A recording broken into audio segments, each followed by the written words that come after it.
মোক লাগি প্ৰেম জিল যাৰ মনে নেৰু তাৰ হৃদয়ক সখী সৰ্বক্ষণে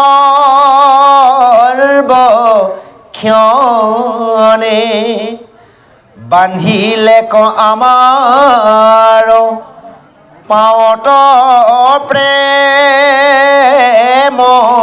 জৰি জানা নাই উত্তম ভকত তাক হৰি পৰম শ্ৰদ্ধাৰে যিটো ভজন্ত সৰ্বথা হুইবে কমুকুট সিটো ইটো কোন কথা তাৰ সংগ পাইলে হুইবে জগত মুকুট নেদেখিবা সখীটো কথাৰ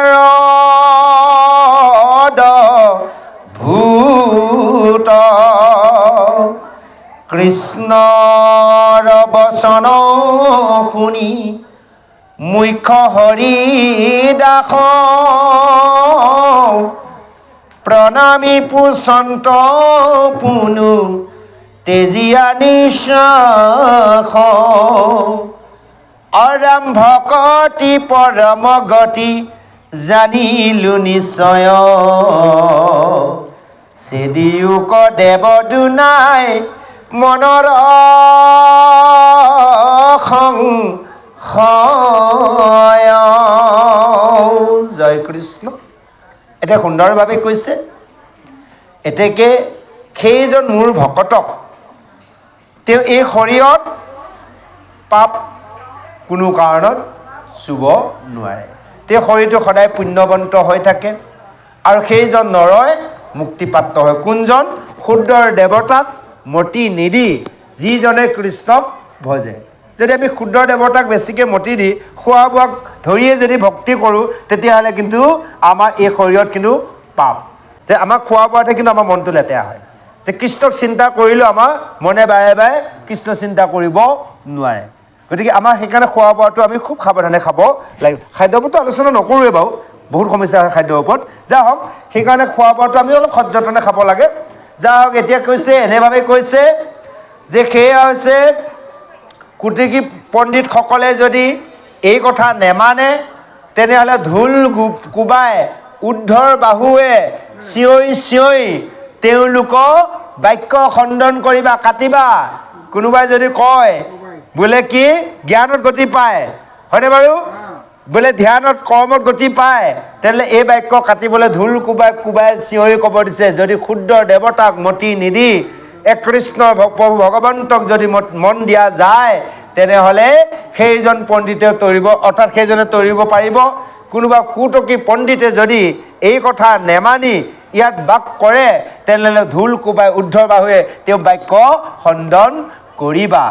আৰু এই দুৰাচাৰীসকলেও কৈছে দুৰাচাৰ তৰাত ইটো কোনচিত। দুৰাচাৰীসকলেও তৰিব পাৰে যদি চাণ্ডালে কয় পবিত্ৰ হয় ভক্তি কৰিলে কৃষ্ণৰ প্ৰভু ভগৱন্তক। চাণ্ডাল এজন যদি আপুনি ম্লেচ্ছ হয়, সেইজনে যদি কৃষ্ণক কায় বাক্য মন এক কৰি কৃষ্ণক ভজে সিও পবিত্ৰ হয়, তৰি যাব পাৰে। সেইকাৰণে এই কথাখিনিকে গীতাৰৰ 4 অধ্যায় জ্ঞান কৰ্ম যুগত কৃষ্ণই অৰ্জুনক কোৱাৰ চলেৰে কৈছিল। আজি এই ভাগৱতত কৈছে একেখিনি কথাই উদ্ধৱক কৈছে যে আমাৰ গীতাৰ 4 অধ্যায় আৰু হ'লে ভাগৱতৰ 11 স্কন্ধ। ইয়াত হ'ল কৃষ্ণ উদ্ধৱ সংবাদ, তাত হৈছে কৃষ্ণ আৰু অৰ্জুন সংবাদ। একেখিনি কথাকে কৈছে। সেই কৈছে চাৰিও বেদৰ তত্ত্ব কহিয়া নিশ্চয়, অৰ্জুনতো গীতাটো কৰিছা কৃপা মই। এই 4 বেদৰ তত্ত্বৰ কথাৰ অৰ্জুনক গীতাত সেইজন কৃষ্ণই কৈছিল।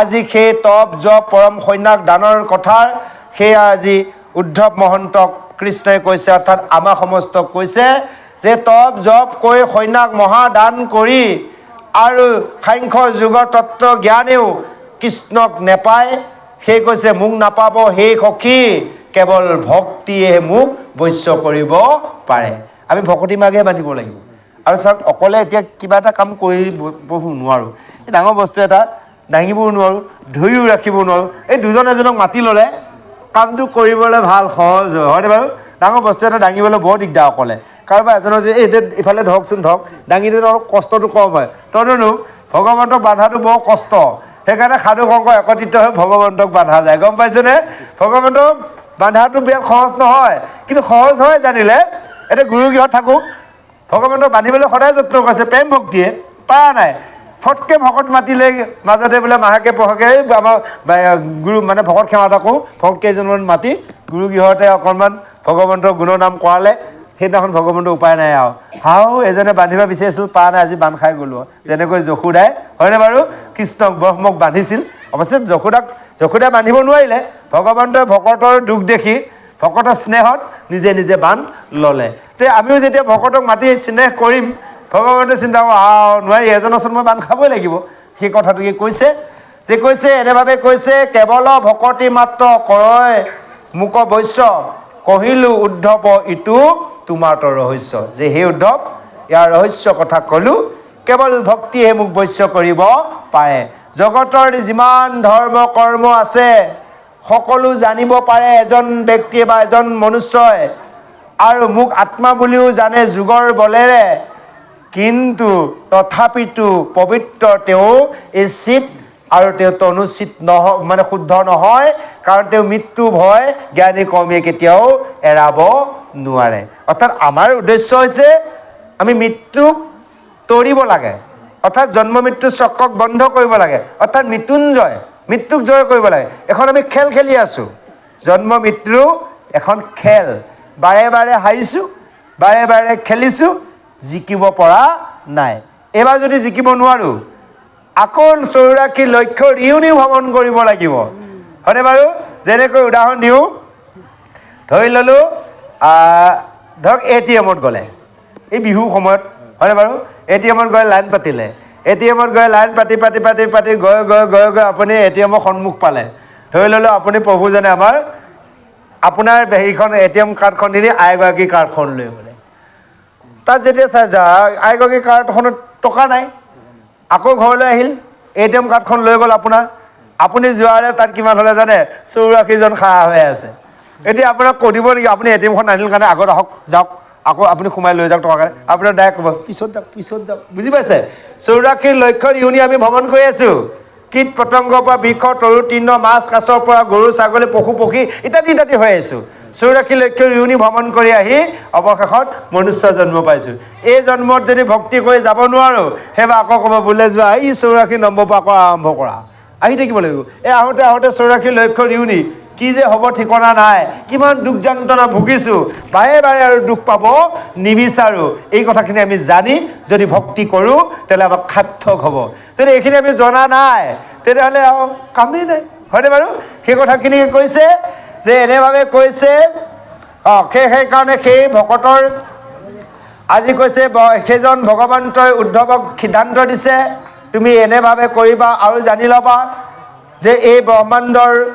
যিমানবোৰ আছে কেৱল মোৰ ভকতৰ ধূলাইহে পবিত্ৰ কৰিছে সেইকাৰণে কৈছে যে ভগৱন্তৰ অৰ্থাৎ ভকতৰ আগমনে আমাৰ এখন গৃহ পবিত্ৰ হয় হয়নে বাৰু যেতিয়া গৃহলৈ ভকত আগমন হয় গৃহ পবিত্ৰ হয় সেইকাৰণে আজি ঘোষাফাকি লিখিছে হয়নে বাৰু আমাৰ হয়নে বাৰু আজি মূৰৰ গৃহে তীৰ্থতকৈ অধিকো পবিত্ৰ ভৈলা অশেষ যিহেতু সাক্ষাতে জগতৰ গুৰু আপুনি ভৈলা প্ৰৱেশ হয়নে বাৰু গৃহ পবিত্ৰ হ'ল এইখন গৃহ কেতিয়া পবিত্ৰ হ'ব এইখন গৃহটো পবিত্ৰ কৰিব লাগিব হয়নে বাৰু যদি আমি ভকতৰ চৰণৰ ৰেণু শিৰত লৈছোঁ পবিত্ৰ হ'ব আমি তাৰ ব্যৱস্থা কৰিব লাগিব হয় ভকতৰ সংগলৈ গৈছোঁ ভকতক সেৱাই নকৰোঁ ভকতক যদি আমি সিয়নত হৈ সেৱা নকৰোঁ তেতিয়াহ'লে আমাৰ এইখন গৃহ পবিত্ৰ হ'বনে কেতিয়াও পবিত্ৰ নহয় আমি ইয়াক পবিত্ৰ কৰিব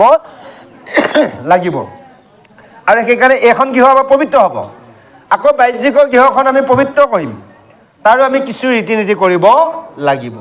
আৰু এইফালে ভগৱন্ত কোনখন গৃহত প্ৰৱেশ কৰে আপোনালোকে জানে, তথাপিতো আমি ক'ব বিচাৰিছোঁ যে ভগৱন্তই দিনে ৰাতিয়ে ভ্ৰমণ কৰি থাকে। সকলো গৃহত কিন্তু ভগৱন্তই প্ৰৱেশ নকৰে, সকলো গৃহত ভগৱন্তই কিন্তু প্ৰৱেশ নকৰে। যেতিয়াৰ ভগৱন্তই দিনে ৰাতিয়ে ভ্ৰমণ কৰে, যিখন গৃহত ভক্তি প্ৰদীপ জ্বলিব, অৰ্থাৎ দীপ জ্বলিব, ধূপ ধূনা জ্বলিব, সেইখন গৃহতে ভগৱন্ত প্ৰৱেশ কৰে। এতিয়া চাব, এতিয়া আমাৰ বাহ্যিকৰ গৃহখনত গুৰু কৰ্ম কৰা যে ৰাতিপুৱাটো ধূপ ধূনা জ্বলি ভগৱন্তই প্ৰৱেশ কৰি দিলে, আকৌ সন্ধিয়া জ্বলিল প্ৰৱেশ কৰি দিলে। এই যে ৰাতিপুৱা ভগৱন্তই প্ৰৱেশ কৰিল, দিনটোৰ কাৰণে সেইখন গৃহত অপায় অমংগল নহয়। ৰাতিপুৱা গুৰু কৰ্ম হৈ গ'ল, ভগৱন্তৰ প্ৰৱেশ হৈ গ'ল, বান্ধ খাই গ'ল, থাকিবই তাতে। তাৰপিছত যেতিয়া আকৌ সন্ধিয়া কৰিলে, সন্ধিয়া সময়ত আকৌ ভগৱন্ত তাত স্থাপিত হৈ গ'ল আৰু ৰাতিটোৰ বাবে ৰক্ষণাবেক্ষণা দি দিলা, বিন্দাছ শুই থাকক, টেনশ্যন নাই, হয়নে বাৰু? গতিকে হৈ গ'ল। গতিকে যদি যিখন গৃহত ধূপ ধূনা নজ্বলিব, বন্তি নজ্বলিব, সেইখন গৃহত ভগৱন্ত প্ৰৱেশ কৰিবনে? এয়া হ'লে আমাৰ বাহ্যিক গৃহ। এতিয়া আধ্যাত্মিক দেহ গৃহখন, শুদ্ধ গৃহখনত চাওকচোন বাৰু। সেইকাৰণে কৈছে গোসাঁই ফুৰে দিনে ৰাতি,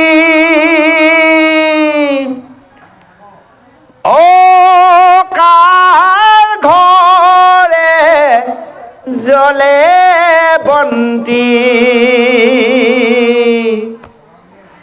কাৰ ঘৰে লৈ হৰি নাম ওৰা। বুজিলে? যিখন গৃহত ভগৱন্তৰ নাম চলিব, অৰ্থাৎ হৃদয়ত ভক্তি প্ৰদীপ আমি জ্বলাব পাৰিম, দীপ পোহৰ হ'ব, আৰু মুখত যদি ৰাম নাম কৃষ্ণ নাম লৈছোঁ, তেনেহ'লে এইখন গৃহলৈ ভগৱন্তৰ অহা যোৱা থাকিব। আৰু সেই বাহ্যিক গৃহতো সেই ব্যৱস্থা। সেইকাৰণে আমি এটা ব্যৱস্থা কৰিছোঁ, সদায় কৰোঁ, পুৱা আৰু সন্ধিয়া গুৰু কৰ্মটো চলেই আমাৰ, কিন্তু আমাৰ আইগৰাকীক আমি ধূনা দিবলৈ দিওঁ। ধূনা যে বুজি পাইছে, ধূনা আমি দিয়াৰ ব্যৱস্থা কৰোঁ। ধূনাৰ পৰা আমাৰ বহুত লাভ আছে। ধূনাটো জ্বলালে চাওক, এতিয়া আমি মেক্সৰ বা কিবা আমি মহৰ ধূপ ব্যৱহাৰ কৰিব লগা হয় গৰমত, মহৰ কাৰণে। তে এটা জীৱক হিংসা কৰা হয়, কাৰণ চাবচোন ইমান বীজাণু, ইমান বিষাক্ত, মহ মৰি যায়, মাখিও মৰে। যদি আমি ভকত হৈ জীৱ মাৰি ফুৰোঁ, কামত আহিবনে বাৰু? নাহিব। গতিকে যদি আমি ধূনা দিওঁ, ধূনাটোত কিন্তু মহ মাখি নমৰে, কিন্তু ধূনা গোন্ধটো নেথাকে, আঁতৰি যায়, হয়নে বাৰু? দুটা কাম হৈ গ'ল। এটা কাম, ধূনা গোন্ধ পোৱালৈ কিমান ভাল লাগে, হয়নে বাৰু? মহলটোৰ ভাল লাগিল, মল মলাই থাকিল, আৰু লগতে মহ দাহবোৰ কমি গ'ল। এই ব্যৱস্থা কৰিব লাগে, ধূনাৰ ব্যৱস্থা কৰিব। আৰু ধূনা দিওঁতে আইগৰাকীয়ে পদূলিলৈ যাব, কিন্তু মহলটো পদূলিত গৈ অকণমান চাব, দিব, দি কৰি আহিব, আৰু গোসাঁই ঘৰত সকলো কৰিব, আৰু নিজৰ নিজৰ প্ৰভুজনক সেৱা কৰিব লাগিব। সকলো কৰে বাৰু, তথাপিতো কাৰোবাৰ যদি অভ্যাসটো কম, অভ্যাস কৰিব, কাৰণ কৰিব লাগিব। কাৰণ নিজৰ স্বামীক সেৱা কৰাৰ পিছত আৰু আনক সেৱা নকৰিলেও চলে। স্বামী গুৰুক সেৱা কৰাৰ পিছত আইগৰাকী আৰু বেলেগক সেৱা কৰিব প্ৰয়োজন নাই। আমাৰ আকৌ কি ব্যৱস্থা, আপোনালোকক ভাল গোলাঘাটত, আমাৰ মৰিগাঁৱত বৰ দিগদাৰ বুজিছে। বেলেগ কেইজনক পালে হে বাপ কৃষ্ণ কৃষ্ণ বুলি একে চৰণত ধৰি সেৱা কৰিব, নিজৰজনক আমাৰ এইডাল কৰি থাকে কৃষ্ণ, বুজি পাইছে? আপোনালোকে সেইটো নকৰিব, আৰু যদি অভ্যাস নাই ভাল কথা। আমাৰ মৰিগাঁৱত আছে কিন্তু ইয়াত দিগদাৰ বুজিছেনে? আমি কওঁ কেতিয়া এই লোকৰজনক গোসাঁই, নিজৰজনক কি, তাৰমানে, হয়নে বাৰু? এই ব্যৱস্থা কৰিব নালাগে। আইসকলে নিজৰ স্বামীজনক স্বামীগুৰু হিচাপে, ঈশ্বৰ হিচাপে জ্ঞান কৰিব লাগিব।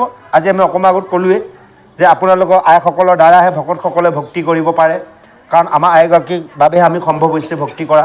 আমাৰ আইগৰাকী যদি এইকণ প্ৰেৰণা নাপালোহেঁতেন, আপোনাৰ আমি ভক্তি কৰিব নোৱাৰোঁ। কেতিয়াবা মানে কিবা এটা মানে ব্যস্ত হৈ থাকে, কিবা পঢ়ি থাকোঁ, কিবা লিখি থাকোঁ, আইগৰাকী কয় অমুকত পাঠ থকা নাছিলে আজি। মই বোলো অঁ, কিমান সময়ত? মই বোলো ইমান সময়ত যাম। যদিহে কিবা কাৰণে ফোন এটা আহি গ'ল তাৰ পৰা, প্ৰভু কিমান সময়ত আহিব, দিবই আৰু আমাক পানিছমেণ্ট দি দিয়ে। তেতিয়াৰ পৰা কৈ আছোঁ সোনকালে যাব লাগে, ইমান দেৰি কৰি গ'লে ভকতে বেয়া নাপাব নেকি? চাওক বুজি পাইছে, ওলোটা তাৰমানে কোনটো ওলোটা জানে? বেলেগ সকলৰ কাৰণে ওলোটা, কৃষ্ণ গৌৰৱ কৰা নাই, প্ৰসংগটো কৈছোঁ, গৌৰৱ কৰা নাই, প্ৰসংগটো কৈছোঁ, সেইটো ঠিকে কৈছে। তাৰমানে কথা হ'ল কি কয় যে এখন সমাজৰ ওচৰত তুমি ৰৈ থাকিবা, সমাজে যাতে তোমাক ৰৈ থাকিব লগা নহয়, এই ব্যৱস্থাটো সদায় আমি চাব লাগিব। ভকতে কোনোবা এজনৰ কাৰণে ৰ'ব নালাগে, লাগিলে আমি ভকতৰ কাৰণে আমি ৰ'ম, এইকণ আমি ভকতক দুখ দিব নালাগে, সেয়া হ'লে ভকতৰ দুখত পৰা যায়। ভকতৰ দুখত পোৱাৰ লগে লগে ভগৱন্তই কৈছে মই বচাব নোৱাৰিম। তাৰ প্ৰত্যুত্তৰ প্ৰমাণ আমি যদি নৱম স্কন্ধলৈ যাওঁ, অমৃতসজা কাহিনী হয়নে বাৰু? দুবাষে সাপ দি লয়, কি হ'ল? সাপ দিব গৈ বিপদত পৰা নাছিল, ভগৱন্ত বিষ্ণু চক্ৰ ওলাই গুচি আহিল, তিনি তৰিলোক দৌৰি ৰক্ষা পোৱা নাই, অৱশেষত বিষ্ণু চলে গৈছে, হে প্ৰভু তোমাৰ চক্ৰৰ পৰা তুমি ৰক্ষা কৰা। বোলে ক'ত? বোলে তোমাৰ চক্ৰই মোক এতিয়া কাটি মাৰিব, পুৰি মাৰিব। বোলে হেৰি নহয়, মই নোৱাৰিম নহয়। বোলে কিয়? বোলে তোমাৰ চক্ৰ তুমি, বোলে নোৱাৰিম, কাৰণ এয়া চক্ৰ মোৰ বাবে নহয়, ভকতৰ বাবে। গতিকে মোৰ ভকতৰ দুখ লগাইছা, ভকতৰ ওচৰত যোৱা, যাৰ ওচৰত তুমি দুখ লগাইছা তেওঁৰ ওচৰত যোৱা, তেওঁ যদি তোমাক ক্ষমা কৰি দিলে মোৰতো ক'বলগীয়াই নাই। লগে লগে দুবাষাই গৈ অমৃতসজাৰ চৰণত পৰি কৈছে, হে মহাৰাজ মই বৰ ভুল কৰিলোঁ, তুমি মোক ক্ষমা কৰি দিয়া। বোলে মইতো একো দুখ পোৱা নাই, লগে লগে সুদৰ্শন চক্ৰ গুচি গ'ল, হয়নে বাৰু? গতিকে সেইকাৰণে এই যে ভগৱন্তৰ চাৰি অস্ত্ৰ আমাৰ বাবেহে আছে, ভকতৰ বাবেহে আছে, ভগৱন্তৰ প্ৰয়োজন নাই। এবাৰ কি কৰিল জানে? লক্ষ্মী মায়ে বিষ্ণুক সুধিছিলে, আমাৰ নামো বিষ্ণু বাৰু, যা হওক, সুধিছিলে যে কৈছে প্ৰভু এই তোমাক দেখোন সকলোৱে সেৱা কৰে, সকলোৱে তুমিয়ে ঈশ্বৰ বুলি জানো, আমি সকলোৱে তোমাক ঈশ্বৰ বুলি জ্ঞান কৰে, এই তুমি যে শংখ চক্ৰ গদা পদ্ম চাৰি অস্ত্ৰত অস্ত্ৰ চাৰি হস্তত লৈ থাকা, তোমাৰ কোনোবা শত্ৰু আছে নেকি?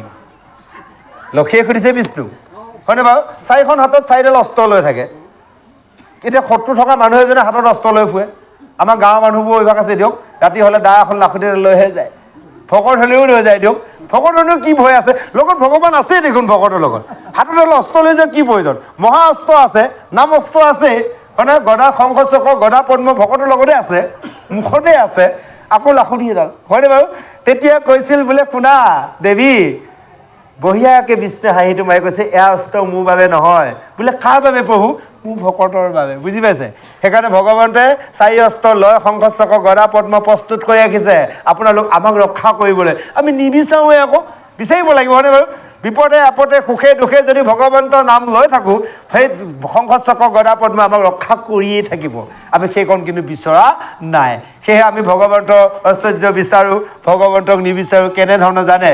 কাৰোবাৰ যদি দুটা তিনিটা ল'ৰা আছে, পিতৃ সম্পত্তি ভাগ বিচাৰি আছে, এগৰাকী আনি লৈ, আজিকালি চলিছে আৰু, হয় নিজৰ মতে আনিলে, পিতৃ মাতৃ মতেতো বিবাহ কৰালে প্ৰব্লেম নাই, আৰু যদি নিজৰ মতে কৰিছে লাগিব দুদিন পিছত, পিতৃ মাতৃৰ লগত মিলিব নোৱাৰে, হঠাৎ পিতৃ মাতৃ অমতত বিয়া পাতিলে, উপায় নাপায় কি কৰিব, কোনটো পেলাই দিব ল'ৰাটোক, যা সেইখিনি মাটিতে থাকি খাবি যা, বেলেগকৈ ঘৰ এটা বনালে দি দিলে।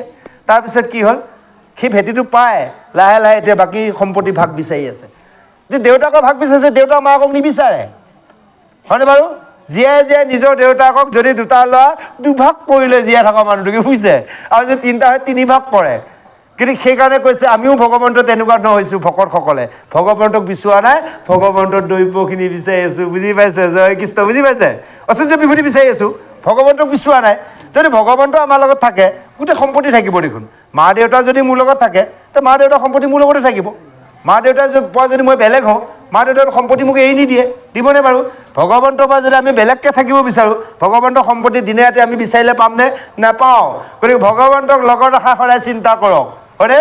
গতিকে আমি ভগৱন্তৰ ওচৰত একো মাগিব নালাগে, কেৱল ভক্তি প্ৰভু, যাতে জনমে জনমে তোমাৰ যাতে সেৱাৰ, তোমাৰ ভকতৰ সেৱাৰ কৰিব পাৰোঁ, এইকণে মাগিব লাগে। ৰাতিপুৱা যেতিয়া গুৰু সেৱা কৰোঁ, অন্তিম সময়ত ক'ব লাগিব বোলে প্ৰভু আজি ৰাতিপুৱা সূৰ্য নেদেখিম বুলি ভাবিছিলোঁ, তুমি মোক দেখা দিলা, কি যে কৃপা কৰিলা অ' প্ৰভু। আজি যাতে এই দিনটোত তোমাৰ এই মায়াৰ বশৱৰ্তী হয় বিষয়ৰ কৰ্মত যাওঁতে যাতে তোমাৰ এই চকুৰে তোমাৰ ভকতৰ দৰ্শন কৰিব পাৰোঁ, আৰু প্ৰভু এই হস্তই যাতে তোমাৰ ভকত তোমাৰ কৰ্ম কৰিব পাৰোঁ। অ' প্ৰভু এই যাতে মুখে তোমাৰ নাম গাব পাৰোঁ, হয় প্ৰভু এই দুভাগী চৰণে যাতে তোমাৰ ভকতৰ সংগলৈ যাব পাৰোঁ। অ' প্ৰভু এই দুভাগী কৰণে যাতে তোমাৰ কথা শুনিব পাৰোঁ। এইখন বিচাৰকচোন কৃপা, নিশ্চয় কৃপা কৰিব। সেইজন মানুহৰ দিনটো একো বিপদে নহয়। আৰু আমাক গোটেই পৰিয়ালবৰ্গ আমি অৰ্পণ কৰিব লাগিব। আকৌ সন্ধিয়া সময় হ'ল, আকৌ সেই গুৰু সেৱা কৰিলোঁ, আকৌ ক'ব লাগিব অ' প্ৰভু এই দিনটো তুমি বৰ ধুনীয়াকৈ পাৰ কৰালা হয় প্ৰভু। এই মানে বিষয় সংসাৰত বিষয় কৰ্ম কৰোঁতে প্ৰভু ক'ৰবাত যদি অকণমান পাপ দুখ হৈছে, অ' প্ৰভু উপায় নাই আৰু তোমাৰ চৰণতে নিবেদন কৰিছোঁ, তুমি মোক ক্ষমা কৰিবা।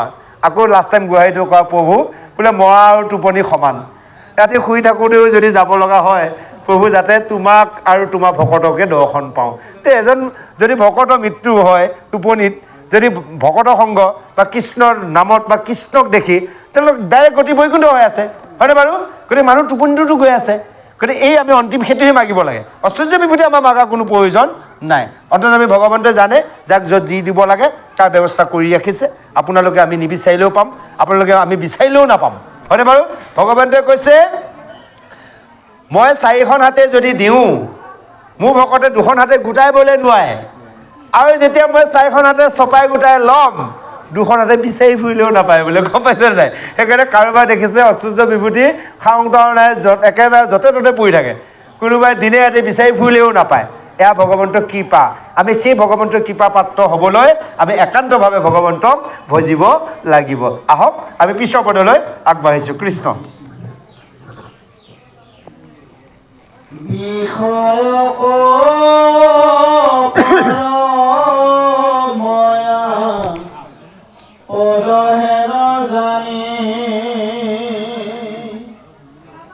তথাপিতো কিয় নেৰয়ে প্ৰাণী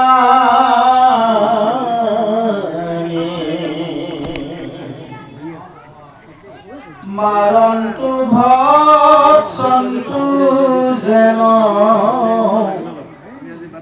নিৰ্গত কুকুৰ তথাপিও শিষ্য ভুঞ্জ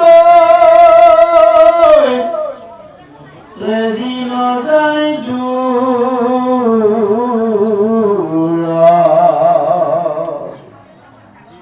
কাটিবা আনন্তেনি লাজ যেন সাগৰ লাঠি পায়ো গাধে গদৰ হিৰণে ৰৈলা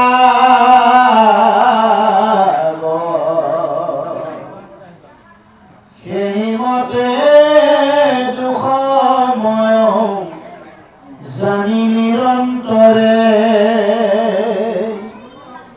তোমাক নভজি কিবা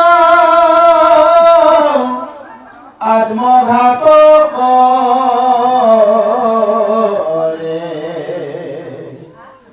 এৰাম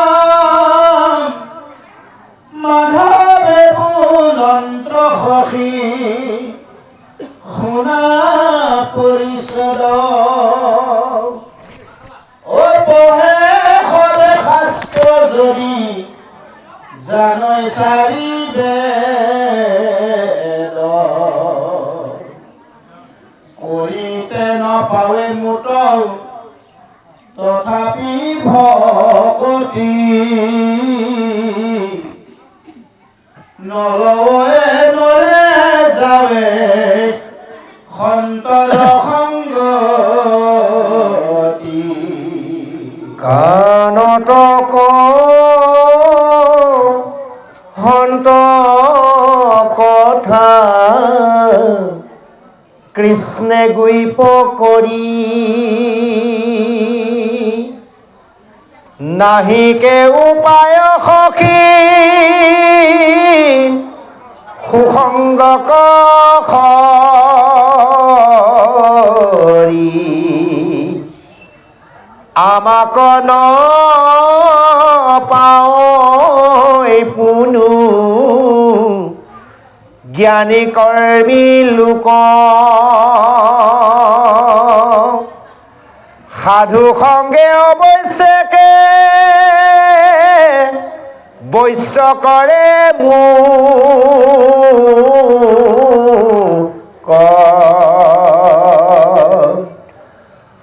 অৰাম নপাওঁ মোক ৰাগ যুগ যজ্ঞ দানে মহামন্ত্ৰ জৈপ কোটি শততীৰ্থ স্নানে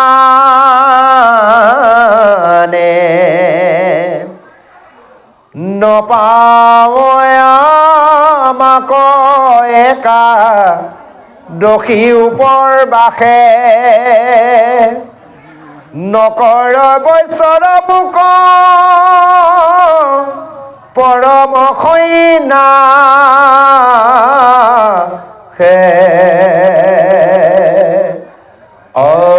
অৰাম আন কৰ্ম কৰি আমি সাতৈ মোৰে লোকে ভকতৰ সংগে শেষৈ মোকে জানৈ মুকে কহিলো মহাগৈপ কথা কৌধব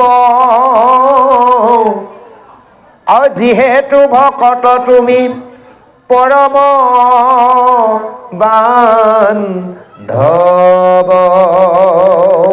জয় কৃষ্ণ। এতিয়া কৈছে হে উদ্ধৱ যে এই বিষয় মহা আপদ জানিও সেই জ্ঞানী কৰ্মীসকলে বিষয় ত্যাগ দিব নিবিচাৰে। অৰ্থাৎ আমি যে এই বিষয় এৰিব নিবিচাৰোঁ আমাক দুটাৰ জীৱৰ লগত তুলনা কৰিছে, মানে দুটা জীৱ বনাই দিছে ডাইৰেক্ট। এটা কৈছে কুকুৰ, নীলাজ কুকুৰ, কুকুৰক চাবচোন দুৱাৰদলিত শুই থাকিব, একটাঙন দি খেদি দিব, কেও কেও গুচি যাব, আকৌ আহি তাতে শুব, হয়নে বাৰু? তে কুকুৰৰ তাৰপিছত দিলে এটা গধৱৰ লগত তুলনা দিলে, যেনেকৈ গধৱৰণিৰ পিছত গধৱই ঘূৰে, লাঠি মাৰি দিলেও নীলাজে পিছে পিছে যায়। তদনুৰূপ আমাৰ মনুষ্যসকলকো কৈছে এই বিষয়ে যে আমি এৰিব নিবিচাৰোঁ, গতিকে আমাকো সেই কুকুৰ আৰু গধৱৰ লগত তুলনা দি কৈছে সেয়া আমি একো একোজন কুকুৰ আৰু গধৱ। যদি বিষয়ত আমি লাগি আছোঁ, তে বিষয় এৰিব পাৰিলে তাৰ পৰা আমি উদ্ধাৰ হ'লোঁ। সেইকাৰণে কৈছে সেহিমতে দুসময় জানি নিৰন্তৰে তোমাক নভজি কিবা আত্মঘাত কৰে। যে উদ্ধৱে কৈছে যে প্ৰভু যে এনেভাৱে সেই লোকসকলে তোমাক নভজিলে আত্মঘাত হয়। এতিয়া আমি কওঁ আত্মঘাত কৰা বেলেগ এটা কথা কওঁ, আচলতে যদি কৃষ্ণক ভজনা কৰা নাই আমি সকলে আত্মঘাত কৰিছোঁ, গতিকে আমি কৃষ্ণক ভজিব লাগিব। আৰু সেইকাৰণে শেষত মাধৱে কৈছে কৃষ্ণই কৈছে যে হে উদ্ধৱ যদিও পঢ়ে শাস্ত্ৰ 4 বেদ 14 শাস্ত্ৰ 18 পুৰাণৰ কথা জানিব পাৰে, যিজনে কিন্তু মোক ভক্তি নকৰে আৰু সাধুসংগ নকৰে। বুজি পালেনে? 4 বেদ 14 পুৰাণ 18 মানে 18 পুৰাণ 14 শাস্ত্ৰ কথা জানিও কোনোবাই বেদ শব্দৰ শ্লোক ফৰফৰাই মাতিব পাৰে, যদিহে কৃষ্ণত ভক্তি কৰা নাই, সাধুসংগ কৰা নাই, তেনেহ'লে কৈছে মোক কেতিয়াও নেপায় আৰু মোক বৈশ্য কৰিব নোৱাৰে। যে সেইকাৰণে কৈছে যিজনে এনেভাৱে ভক্তি নকৰে, সাধুসংগত নলয়, সেইজনে মোক বৈশ্য কৰিব নোৱাৰে। এয়া গোপন তথ্য কথা হে উদ্ধৱ তোমাক মই কাণে কাণে ক'লোঁ। এতিয়া চাওক এইখিনি গোপন কথা আজি উদ্ধৱক কৃষ্ণই কৈছে। সিফালে আকৌ 3য় স্কন্ধত কপিল মহাপ্ৰভুৱে দেৱহূতি মাতৃক কৈছে এক গোপন তথ্য। এইবোৰ তথ্য কিন্তু আমাক এই মাইক ফোনেদি চিঞৰি চিঞৰি ক'ব দিয়া নাই। বুজি পাইছেনে? কাৰণ তাত ক'লে যিসকল সলোৱা, যিসকল দুৱাচাৰী, যিসকলে জীৱহিংসা কৰে, যিসকলে ভকতক নিন্দা কৰে, হয়নে বাৰু, ইত্যাদি ইত্যাদি কথা কৈছে, সেইসকলক কেতিয়াও এইবোৰ তত্ত্ব জ্ঞানৰ কথা নক'বা। আজিতো কতজনে শুনি আছে, কাৰোবাৰ হয়তো কাণ ফাটি আছে, কাৰোবাৰ কাণ ফাটি আছে, কিচাকি কাম নাই আৰু, হয়নে বাৰু? আছে তাৰ মাজতে 10জনৰ মাজত এজন থাকিব, 100জনৰ মাজতো এজন থাকিব। গতিকে সেই কথাটোকে কৈছে। সেইকাৰণে এয়া গোপন তথ্য কথা হে উদ্ধৱ তোমাক মই কাণে কাণে ক'লোঁ। সেইকাৰণে কৈছে কাণত কহন্ত কথা কৃষ্ণে গুপ্য কৰি নাহি উপায় সখী সুসংগ কৰি। কাণে কাণে ক'লে যে সৎসংগৰ ব্যতিৰেকে অন্য উপায় নাই। হে উদ্ধৱ তুমি জানি ল'বা, আমাক সাধু সংগ কৰিব দিছে, অসাধু সংগ কৰিব জানে। বুজি পাইছে কেনেকৈ জানে? এতিয়া এটা আকৌ কওঁ কাহিনী এটা। এতিয়া আপোনালোকে জানে এই মাখি যে মাখিবোৰ কিবা ভেলুচন আছেনে, ৱেট আছেনে? মাখিৰ দাম আছে জানো? এই গেলাই পচাই পৰি থকা মাখিবোৰ, তাৰো দাম নাই? তাৰো দাম আছে, জানিলেই হ'ল। আমাৰ বনীয়া পহুক নিশিকাওঁ নেকি, দামটো উলিয়াই ল'ব। গম পালেনে? এই যে মাখিটো যদি চব্জি দোকানত পৰি থাকে, হয়নে বাৰু? চব্জিটোত পৰি থাকে, তেতিয়া চব্জিৰ বেপাৰীয়ে চব্জি জুখি দিওঁতেও মাখিটোৰ পৰা একো মূল্য নাপায়। যদি সেই একেটা মাখিয়ে সোণাৰী খালত সোণৰ ফালে যদি পৰি থাকিল, অন্ততঃ কিবা অকণমান দাম হ'ব, ক্ষুদ্ৰমান। তাৰ দাম সোণৰ ভেলুচনত আজি মতে হয়তো 500,000 টকাও হ'ব এটা মাখিৰ দাম। বুজি পাইছে? এইটো জানিবলৈ কৈছোঁ, মই সেই বুলি পেলাই পশুসকলক কোৱা কথা কোৱা নাই, এইটো এটা কাহিনী কাৰণে কৈ আছোঁ। চাওক, এতিয়া চাওক, এই চব্জি বেপাৰী তাত মাখিটো মূল্যহীন, সোণাৰী তাত কিন্তু মাখিটো মূল্য বহুত, হয়নে বাৰু? 500 বা 1000 টকা হ'ব মিনিমাম। এতিয়া কথা হ'ল কি, আপোনালোক আমি ভকত কিমান ডাঙৰ হৈছোঁ নহৈছোঁ বাদ দিয়ক, ভকতৰ লগত যদি উঠা বহা কৰিছোঁ, তাৰ দামটো বেলেগ। কিন্তু এই সোণাৰী খালত মাখিটো দয় হ'ব। বুজি পাইছে? আৰু যদি অভকতৰ লগত উঠা বহা কৰিছোঁ, চব্জিত পৰি থকা মাখিকেইটা দয়, ভেলুলেছ, একো কাম নাই। গম পাইছেনে? একো কাম নাই। গতিকে চাওক, এতিয়া ক'ত থাকিম আমি, এইটো সিদ্ধান্ত কৰিব লাগিব। আৰু এটা তত্ত্বত চাওক, কোনোবাই ঈশ্বৰৰ কথা জানক নাজানক বাদ দিয়ক, যদি নামঘৰলৈ, হয়নে বাৰু, কোনোবা ভকতৰ সংঘলৈ গৈছে, দেখাৰ লগে লগে বা বহুত ডাঙৰ ভকতে, ধুনীয়াকৈ ড্ৰেছ পোছাক, ধুতি পাঞ্জাবীৰ লগত ধুতি চেলেং লয়, আইসকলে সুন্দৰভাৱে ড্ৰেছ পৰিধান কৰি গৈছে, বোলে ডাঙৰ ভকত বা ভকতানী।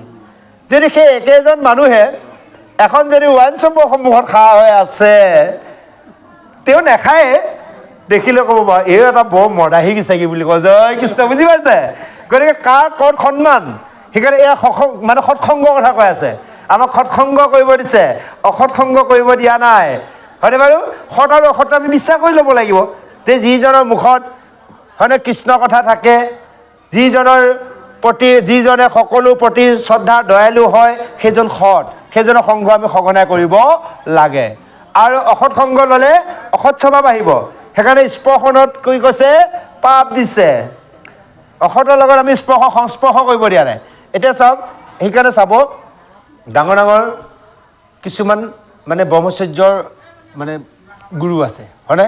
সেইসকলে যিকোনো এজনক সেৱা কৰিলে দূৰত সেৱা কৰিব দিয়ে। আৰু এটা কথা আপোনালোকে জানি ল'ব, ভকতৰ মাজত এই মানে সেৱাটো চৰণ চোৱাচৰিটো আচলতে কৰিবই নালাগে, বেদে কৈ আছে। কিয় জানেনে?